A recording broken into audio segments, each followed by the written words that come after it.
It's interesting that in the model prayer, when the disciples ask Jesus to teach them to pray, they don't say, teach us how to pray, but they do say, teach us to pray. The biggest problem in the prayer life of most Christians today is not that we don't know how to pray, it's that we don't pray.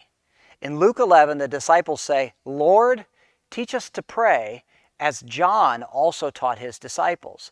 I suggest that John the Baptist's disciples must have had a reputation for being prayer warriors, while Jesus' disciples knew of themselves that they would fall asleep in prayer or that they were inconsistent in their prayer life. And many of us today are just like Jesus' original disciples.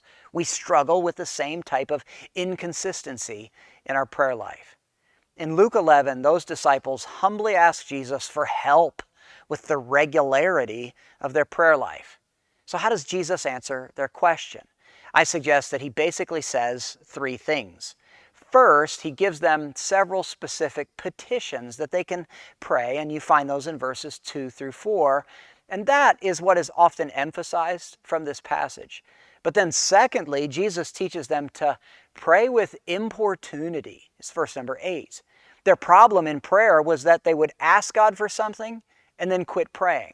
So Jesus instructs them to begin to pray with a measure of boldness and shamelessness. That's what importunity is. Jesus is saying, don't just ask God, but keep on asking. Don't just seek God, but keep seeking. He's saying, don't just knock once on the throne room door, but keep on knocking. This is what it means to pray with importunity.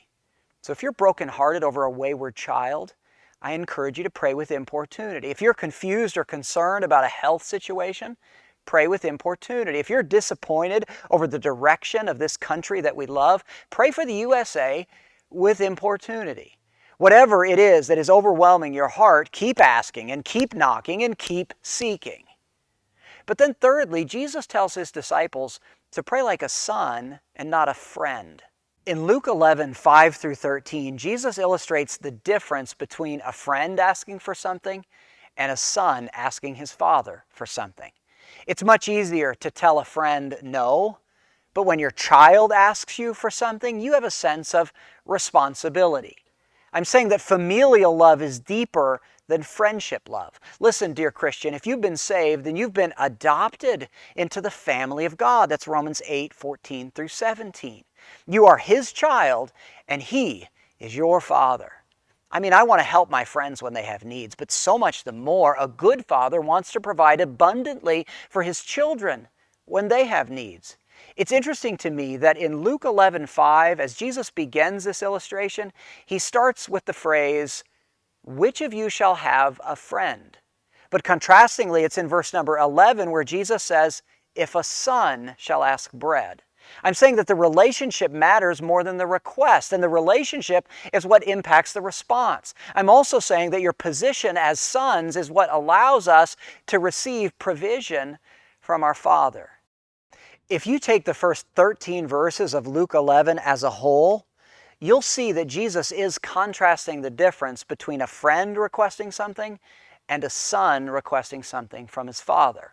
A friend usually has other friends that they can request things from, but you only have one father. I am the only earthly father that my 3 sons have, and I am responsible for providing for their needs. We only have one heavenly Father, and we as Christians are his children. And just as earthly fathers know how to give good gifts to their children, how much more shall your heavenly Father give good things to them that ask him? So pray like a son, not just a friend.